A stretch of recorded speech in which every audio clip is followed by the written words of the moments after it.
DK Rathi online classes में आपका स्वागत है। आज हम लोग करने जा रहे हैं 750 ईस्वी से 1200 ईस्वी तक का जो राजनीतिक इतिहास है। इससे पहले की जो वीडियो है इस समय काल की, उसमें मैंने आपको गुर्जर प्रतिहार और गहड़वाल वंश के बारे में कराया। आज हम करने जा रहे हैं चौहान वंश, परमार वंश और अन्य जो भी हमारा आज समय सीमा के भीतर विषय होगा उसे हम पूरा करेंगे। मेरा नाम इंजीनियर डीके राठी है और मैं एक लेखक और शिक्षक हूँ। मेरी ये किताब है 9th एडिशन जो बाज़ार में उपलब्ध है और इसमें 3300 क्वेश्चन है। मैं आप लोगों को जो विषय करा रहा हूँ, जैसे वर्तमान में इतिहास विषय चल रहा है, तो वो सारा मैं आपको इसी से पाठ्य सामग्री को मैं आप लोगों को स्क्रीन के ऊपर दिखाता हूँ। तो जिसके पास बुक है उससे तो समझने में बहुत ही आसानी होगी, और जिस पे नहीं है वो कृपया मंगा लें उसको। तो आज का जो हमारा विषय है उसमें देखते हैं। तो मैंने आपको पिछली बार जो कराया था वो कराया था जयचंद यानी कि गहड़वाल वंश के बारे में कंप्लीट कराया था। आज हम पढ़ रहे हैं चौहान वंश के बारे में। तो चौहान वंश से संबंधित जो सवाल है वो पहले ही परीक्षा में पूछा गया है, यूपीएसआई की परीक्षा में पूछा गया था। अभी बताता हूँ। इसको चाहमान के नाम से भी जाने जाते हैं। ये क्वेश्चन है, ये चाहमानी है जिनको हम चौहान के नाम से वर्तमान में जानते हैं। इनसे संबंधित सवाल आया था। अब मैंने पूर्व में भी आपको बता दिया है कि पूरा भारत जो है, संपूर्ण भारत छोटे छोटे राज्यों में विभक्त हो चुका था। और जब गुर्जर प्रतिहार वंश का पतन हुआ, यानी कि कन्नौज के पर शासन करने वाले इस शक्तिशाली वंश का पतन हुआ, तो उसके बाद कई राजपूत वंशों का उदय हुआ, जिसमें चौहान वंश, परमार वंश और चंदेल वंश प्रमुख है। इन तीन का उल्लेख हम लोग करते हुए चलेंगे। तो इनके बारे में एक दो चीज़ें जो हैं मैं आप लोगों को कराता हुआ चलता हूँ, क्योंकि यहाँ पर इतनी चीज़ों को मैंने इसमें शामिल भी नहीं कर रखा है। इसके पीछे कारण ये है कि बहुत सारी चीज़ें एक जगह के ऊपर शामिल करना कठिन हो जाता है। तो मैं यहाँ पर बता देता हूँ आपको जो जो पॉइंट मैं चाह रहा हूँ, इनके अलावा, बुक के अलावा आप लोगों के लिए इम्पोर्टेंट होगी। देखिए, सबसे पहले जो संस्थापक है किसका हम पढ़ रहे हैं, चौहान वंश को। कुछ चीज़ें मुझे लगा कि उन जो बुक में दे रखी है उसके अलावा भी इम्पोर्टेंट है। संस्थापक जो है वो माना जाता है किसको, ये है वासुदेव चौहान। वासुदेव चौहान की एक घटना इंपॉर्टेंट होगी जो हमें ध्यान रखनी है कि वासुदेव चौहान ने निर्माण कराया एक झील का, जिसे कहते हैं सांभर झील। तो ये इंपॉर्टेंट रहेगा, किसने उसका निर्माण कराया। तो सबसे पहला शासक जो है वासुदेव चौहान था। उसके बाद अन्य जो महत्वपूर्ण है वह हो गया अजयराज, और ये वो शासक है जिसने अजमेर राजधानी स्थापित करी।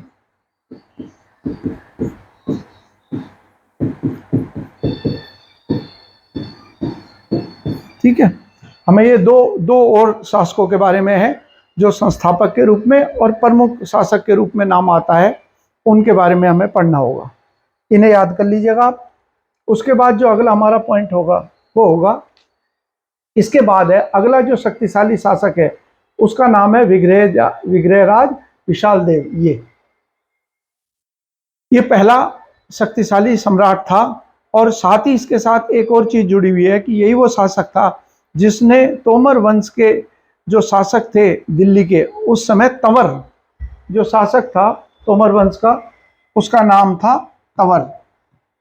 उस तंवर को पराजित किया और दिल्ली पर अधिकार चौहानों ने स्थापित करा। एक तो सबसे इंपॉर्टेंट पॉइंट तो यही होगा कि दिल्ली पर किस चौहान वंश के शासक ने सत्ता स्थापित करी। और इसके अलावा महान योद्धा होने के साथ ही वो एक महान कवि भी था, इसीलिए विद्वानों ने उसको कटिबंध या फिर कवि बंधव का, ये दो उपाधियां भी इसके साथ हैं। मैं यहाँ पे लिख देता हूँ। संस्कृति या फिर साहित्य को संरक्षण देने के कारण ये नाम है कटिबंध, और एक है कवि बंधव।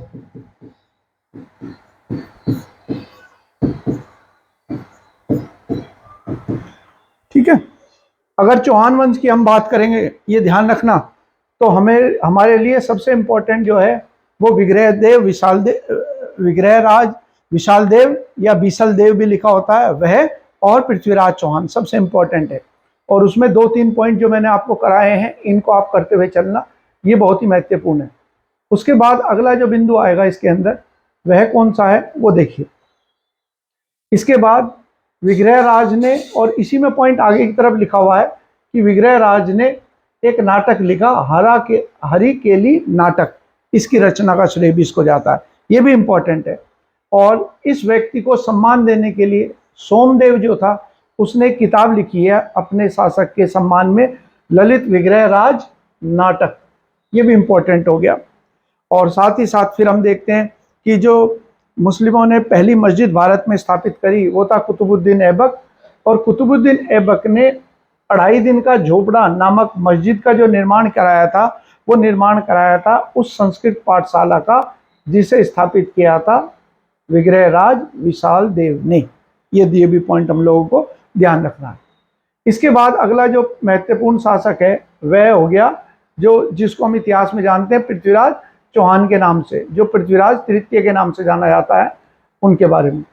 तो यहाँ पर ऊपर की तरफ दे रखा है, वो देखते हैं। तो यहाँ पर जो पॉइंट दे रखा है वो हो गया पृथ्वीराज चौहान के बारे में। ये देखिए पृथ्वीराज चौहान, या इसको कहा जाता है राय पिठोर। एक मिनट मैं एक कर देता हूँ, संभवतः है कुछ चीज। हाँ जी, अब हो गया। तो ये तो पॉइंट हो गया कि, और इसको किस नाम से भी जाना जाता है, राय पिठोर के नाम से भी जाना जाता है, ऊपर की तरफ लिख रखा।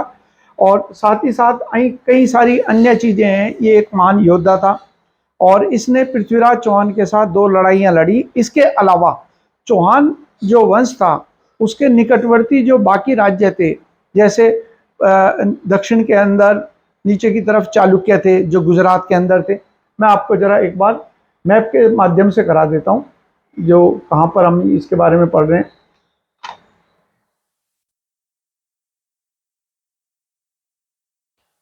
देखिए अभी जैसे मैंने आपको बताया,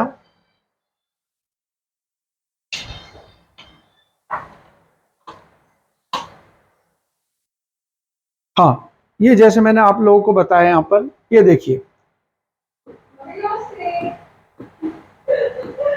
यहाँ जो है ये है दिल्ली।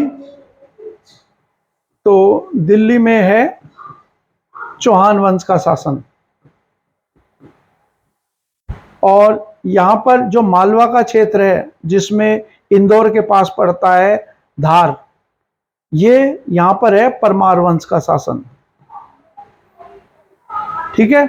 इसके अलावा यहाँ बुंदेलखंड का जो क्षेत्र पड़ता है यूपी और मध्य प्रदेश में, यहाँ पर थे चंदेल। ठीक है। और ये हमने पढ़ा था कि ये वो वंश हैं जो उत्तराधिकारी बने गुर्जर प्रतिहार वंश के पतन के पश्चात उत्तर भारत में। तो और यहाँ पर थे चालुक्य, गुजरात। तो इसलिए जो चौहान शासक पृथ्वीराज चौहान है उसका युद्ध चंदेल शासकों के साथ और चालुक्य शासकों के साथ में लगातार जारी रहा। इनके बीच में जो संघर्ष था उसका कारण था कि उत्तर भारत के ऊपर आधिपत्य जो है वो किसका स्थापित हो और पूर्णतः स्थापित हो, और ये चुनौती देने वाले वंश थे जिसमें चंदेल और चालुक्य की हमने बात करी। अब पढ़ते हैं वापस आके क्या पॉइंट है। अब देखिए तो यहाँ पर, और जो सबसे मशहूर युद्ध है इनके, वो युद्ध कौन से हैं, उन्हें कहते हैं तराइन का युद्ध, क्योंकि इसके समय पर ही भारत के ऊपर हमला किसने किया, वह हमला किया मोहम्मद गोरी ने। आपको ध्यान हो, मैंने पिछली वीडियो के अंदर आप लोगों को बताया था कि क्या सूत्र याद रखना है, मैं उसको दोहरा देता हूँ। जिन्होंने वो वीडियो नहीं देखी अभी तक वो देख लेना। यहाँ पर मैं बता देता हूँ, मैंने कहा था कि आपको याद रखना है 2 सूत्र। क्या, यहाँ कन्नौज के ऊपर प्रारंभ जो है, यहाँ कन्नौज के ऊपर शुरुआत में कौन शासक थे, शुरुआत में जो थे वो थे, कन्नौज में शासन था गुर्जर प्रतिहारों का। तो हमने कहा गुर्जर प्रतिहारों के समय पर अफगानिस्तान से हमला किसने किया, महमूद गजनी ने। और जब गुर्जर प्रतिहार कमजोर हो गए तो इनकी जगह पर एक नया वंश आया, वह था गैड़वाल वंश। और गैड़वाल वंश के समय पर अफगानिस्तान से हमला किसने किया? मोहम्मद गोरी ने, है ना। 4 गय का मैंने आपको कहा था, 4 गय का सूत्र रहेगा। इस तरीके से हम जब इतिहास पढ़ेंगे तो घटनाक्रम में सीधे मध्यकाल में प्रवेश करने में आसानी होगी। और अगर यही चीजें हमारे लिए मुश्किल हो जाएंगी कि गजनी ने हमला किया, उत्तर भारत में कौन था, तो हमारे लिए बड़ा कठिन होगा इतिहास को समझते हुए याद करना। याद करना ही सबसे बड़ी चीज है, क्योंकि एग्जाम का मतलब ही है कि आप लोगों ने याद किया हो, वो परीक्षा में सवाल जब आए तो आप उसका सटीक उत्तर दे पाए। समझना जो है वो तो एक हिस्सा है, लेकिन समझने से कंपटीशन क्लियर नहीं हो सकता। समझना पहला हिस्सा है, याद करने से होगा। तो यहाँ पर हमने देखा कि पृथ्वीराज चौहान और मोहम्मद गोरी के मध्य 2 युद्ध लड़े गए। ये तराइन का युद्ध है। तराइन जो पड़ता है हरियाणा में, क्योंकि हम देखते हैं कि प्रमुख युद्ध कौन कौन से हैं, जैसे पानीपत का युद्ध है। तो जब दिल्ली का उत्तर पश्चिम से कोई आएगा, नॉर्थ वेस्ट से, मान लिया अफगानिस्तान से आएगा, तो पहले पड़ेगा पंजाब, फिर हरियाणा, फिर पड़ेगा दिल्ली। तो इसीलिए अधिकांश महत्वपूर्ण युद्ध जो है वो हरियाणा की धरती पर लड़े गए। तो तराइन भी जो है वो करनाल, कुरुक्षेत्र 2 जिले पड़ते हैं, उन्हीं में से, उन्हीं के बीच में या उनमें से किसी एक में स्थित है। और पहले युद्ध में तो मोहम्मद गोरी को वो पृथ्वीराज ने पराजित कर दिया, और जो दूसरा तराइन का युद्ध था इसमें मोहम्मद गोरी हार गया। हालांकि अन्य जो इतिहासकार हैं, अन्य जो लेखक हैं, प्रत्येक लेखक ने इनके बीच अनेक युद्ध का जिक्र किया। किसी ने कहा 23 युद्ध हुए, किसी ने 17 कहा, जो भी रहा हो, लेकिन जो निर्णायक युद्ध था वो 1192 का ये युद्ध था, जिसमें पृथ्वीराज चौहान पराजित हुआ। और ऐसा माना जाता है कि पृथ्वीराज चौहान के पराजित होने के बाद जो पृथ्वीराज चौहान के समय पर मुद्रा प्रचलित थी, वह मुद्रा, उसके अंदर लक्ष्मी और गौरी प्रकार की जो सिक्के थे, यानी कि उसमें जो देवी लक्ष्मी है और देवी पार्वती है, उनका चित्रांकन किया गया था। उसी के तरफ उसने पृथ्वीराज का मोहम्मद गोरी संस्कृत में लिखवाकर उन मुद्राओं का प्रचलन जारी रखा। इसीलिए मध्यकाल में एक सवाल आया और यूपीपीसीएस में आया कि कौन सा मुस्लिम शासक है जिसने हिंदू देवियों के सिक्के चलाए, तो उसका आंसर होगा मोहम्मद गोरी, क्योंकि ये ज़्यादा समय तक भारत में नहीं रहा और 1206 में इसकी हत्या कर दी गई। तो इतने अल्प समय में ये कोई प्रशासनिक ढांचा नहीं स्थापित कर पाया, तो अपनी सत्ता दर्शाने के लिए उसने जो प्रचलित सिक्के थे उन्हीं पर अपना नाम खुदवाकर उनका प्रचलन जारी रखा। इसके बाद है महत्वपूर्ण चीज कि इसके समय पर जो साहित्यिक प्रगति है उसमें एक तो नाम आता है चंद्रबरदाई का। उसने एक किताब लिखी पृथ्वीराज रासो। अब इस पृथ्वीराज रासो को क्या कहा जाता है? इसको हिंदी का पहला महाकाव्य का सम्मान प्राप्त हुआ है, तो ध्यान रखने का। और जब चंद्रबरदाई के बाद जो है इस पृथ्वीराज रासो के काम को इसके बेटे ने आगे जारी रखा, जिसका नाम था जल्लन। तो यहां पर हम एक चीज और लिख सकते हैं, क्या? हिंदी का पहला, इसे लिख लीजिएगा आप, महाकाव्य। ये पॉइंट ध्यान रखना। और फिर इसका बेटा कौन सा था जिसने इसके काम को आगे रखा? तो हम कहेंगे उसके बेटे का नाम था जल्लन, जिसने इसके काम को, लेखन के काम को आगे जारी रखा। सबसे महत्वपूर्ण तो यही है पृथ्वीराज रासो। उसके बाद नाम आता है जैनक का। जैनक जो विद्वान था उसने किताब लिखी है जिसका नाम है पृथ्वीराज विजय। ये दोनों की दोनों ही महत्वपूर्ण है, लेकिन पृथ्वीराज रासो, क्योंकि मैंने आपको बताया इसको हिंदी का प्रथम महाकाव्य कहा जाता है, इसलिए ज्यादा इंपॉर्टेंट है। अगला पॉइंट है, जैसे यूपीपीसीएस में है, अग्निकुल राजपूत किसे कहते हैं? तो चंद्रबरदाई ने अपनी किताब जो पृथ्वीराज रासो है उसके अंदर जिक्र किया है कि जो 4 राजपूत वंश है, जिसमें प्रतिहार वंश, जिसमें परमार वंश, चौहान वंश, और ये चारों के चारों, प्रतिहार, चालुक्य, परमार और चाहमान यानी कि चौहान, इन चारों वंशों को उसने बताया है कि ये अग्निकुल के हैं। और उसमें ये इनकी उत्पत्ति के पीछे एक कहानी दी गई है कि माउंट आबू जो राजस्थान का एकमात्र हिल स्टेशन है, उसके ऊपर ऋषि वशिष्ठ ने एक यज्ञ का आयोजन करा और उस यज्ञ की अग्नि से ही इनकी उत्पत्ति हुई। ये पॉइंट, कुछ पॉइंट ऐसे होंगे जो आप लोगों को बुक में लिखने होंगे, क्योंकि मैं ये सॉफ्ट कॉपी मेरे पास है तो उसमें कुछ परिवर्तन कर देता हूँ, तो आप घबराइए नहीं। ये पॉइंट जो है आप बुक के अंदर ऐड कर देना, है ना। मैंने ये लिखा इनका जन्म जो है माउंट आबू के राजस्थान से हुआ था, उसमें लिखा, इसमें मैंने एक आध पॉइंट जो है वो और ऐड कर दिया।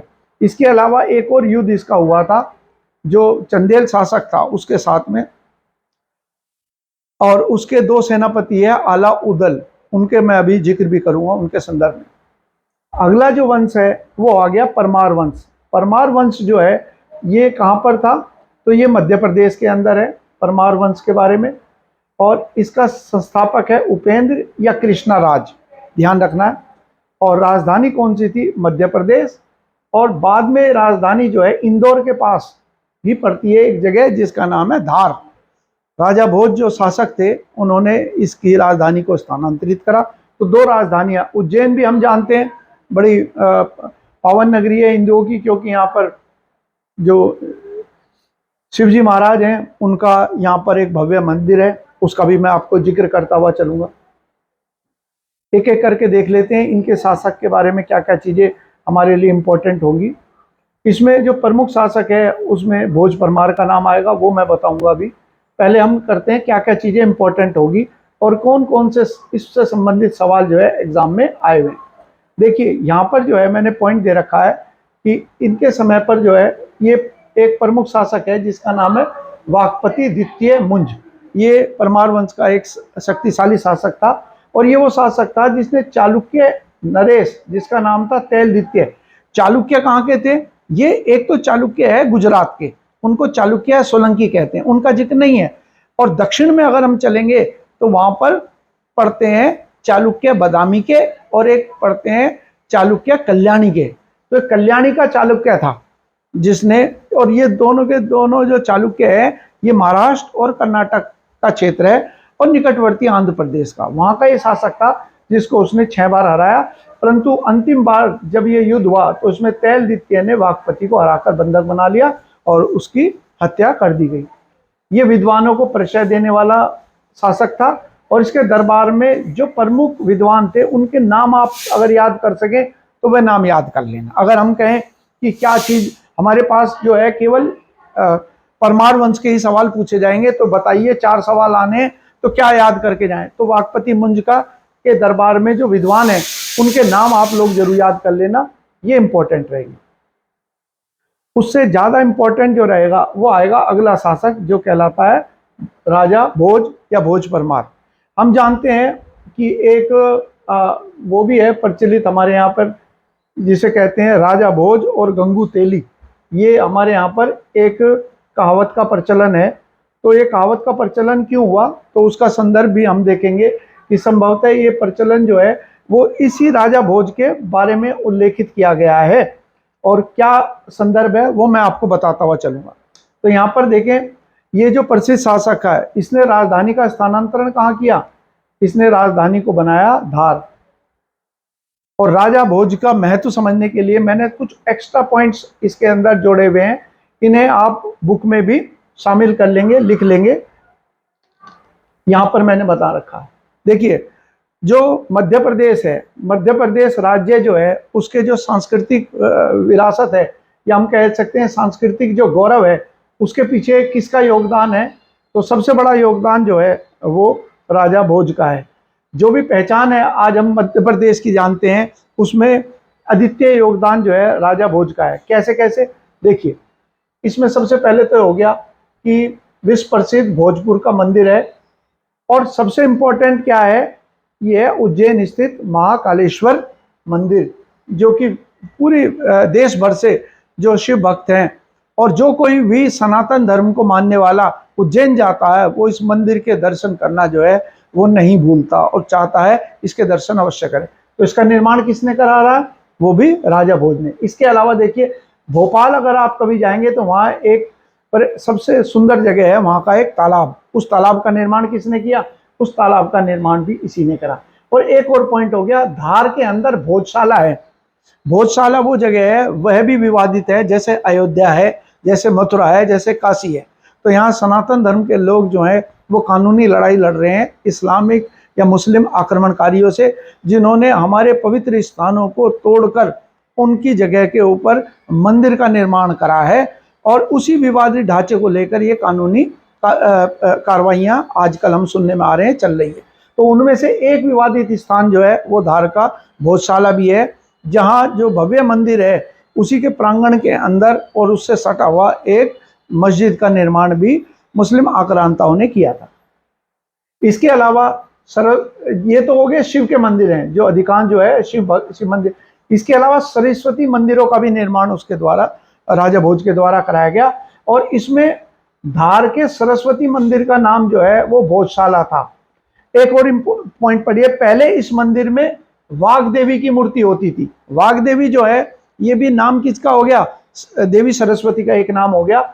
और मुगल काल में मंदिर परिषद में मस्जिद बना देने के कारण यह मूर्ति ये अब ब्रिटेन के म्यूजियम में, यानी कि ब्रिटेन के संग्रहालय में रखी हुई है। क्योंकि ब्रिटिश लोग जो हैं जब भारत से गए तो बहुत सारे मूल्यवान वस्तुएं वह अपने देश ले गए, उनमें से एक वाघ देवी की मूर्ति भी है।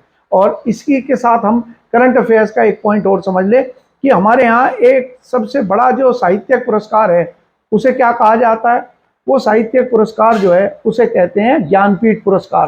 तो ज्ञानपीठ पुरस्कार के में विजेता को, ये देखिए ज्ञानपीठ पुरस्कार जिसकी शुरुआत 1961 में हुई थी, इसमें वाघ देवी की कांस्य की मूर्ति भी विजेता को प्रदान की जाती है। तो ये वाघ देवी वही है जो धार के भोजशाला के अंदर जिसका निर्माण करवाया था राजा भोज ने। और राजा भोज के उनके कार्यों के कारण क्या कहा गया, नव साहसांक या नव विक्रमादित्य की उपनाम से भी इनको नवाजा गया। इसके साथ ही काव्यशास्त्र और व्याकरण के भी वह बड़ा जानकार था।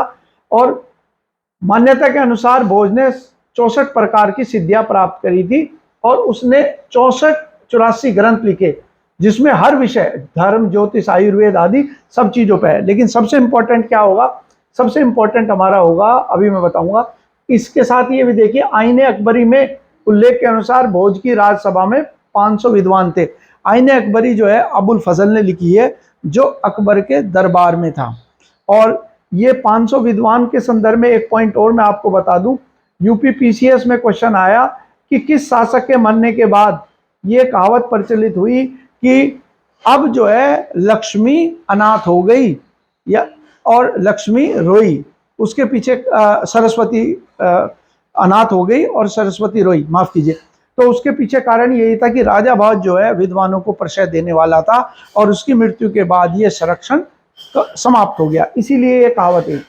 और यहाँ पर देखिए एक पॉइंट है, महाराजा भोज ने अपने ग्रंथों में विमान बनाने की विधि, तो ये क्वेश्चन जो है ये किस तरीके का है, मैं आगे आपको एक किताब कराऊंगा वापस उसी पॉइंट पे आके। तो ये यूपी पीसीएस में क्वेश्चन आया कि काल्पनिक वैज्ञानिक यंत्रों का उल्लेख कौन सी पुस्तक में मिलता है।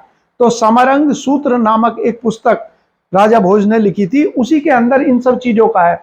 इसी तरह उन्होंने नाव व बड़े जहाज बनाने की विधि का भी विस्तारपूर्ण उल्लेख किया है। तो वो जो किताब है समरंग सूत्रधार, उसका भी हम पढ़ेंगे, उसी का संबंधित में ये पॉइंट है जिनका जिक्र मैंने यहां पर करा है। इसके बाद अगला पॉइंट हो गया, अब देखिए एक कहावत जैसे मैंने कहा हमारे यहाँ प्रचलित है उत्तर भारत में, कहाँ राजा भोज और कहाँ गंगू तेली। तो ये कहावत किस लिए हुआ, क्योंकि राजा भोज ने जो तेलंगाना का शासक था तेलप, और गंगे दे जो चंदेल वंश का शासक था, और तिरुट का भी माना जाता है, तिरुट बिहार में स्थित है, और वहाँ का शासक था गांगे दे, दोनों को पराजित किया। यानी कि तेलप को जिससे तेली बना और गंगू से गंगे दे से गंगू बना, इन दोनों शासकों को क्योंकि उसने पराजित किया, इसीलिए कहावत प्रचलित हुई जो उत्तर भारत में मैंने बताया, कहाँ राजा भोज और कहाँ गंगू तेली। इसके अलावा अन्य जो, हाँ ये पॉइंट आगे यहाँ पर जो मैं बताना चाह रहा था, ये तो मैंने पॉइंट वहीं दे दिया। यहाँ सरस्वती सम्मान की जगह हम क्या करेंगे, ज्ञानपीठ पुरस्कार, ये पॉइंट कर देंगे वाघ देवी की प्रतिमा को रूप में। और एक और इम्पोर्टेंट पॉइंट है, इस शासक को भी कविराज कहा जाता था। और आमतौर पर जो कविराज का सवाल आता है, किसका आता है, आमतौर पर कविराज का सवाल आता है किसके संदर्भ में, वह आता है समुद्रगुप्त के, क्योंकि वह भी कई कलाओं में निपुण था, इसीलिए उसको भी कहा गया कविराज। और ऐसे ही राजा भोज क्योंकि ये भी विद्वान था स्वयं, इसीलिए कविराज का उपनाम इनके साथ भी जुड़ा हुआ है।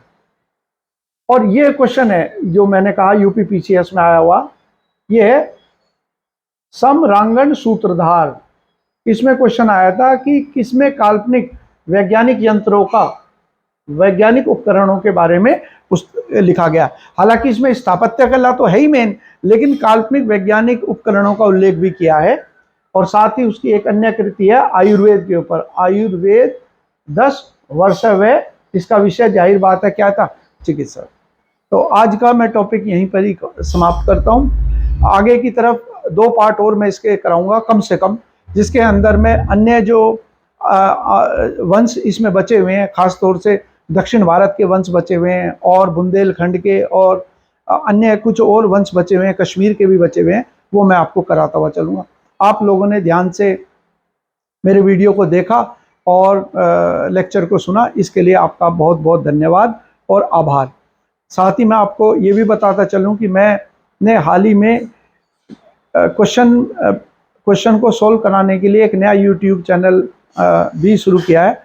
आप चाहे तो उसे भी ज्वाइन कर सकते हैं अगर आपको ठीक लगे। उसका लिंक मैं डिस्क्रिप्शन में दे दूँगा। धन्यवाद।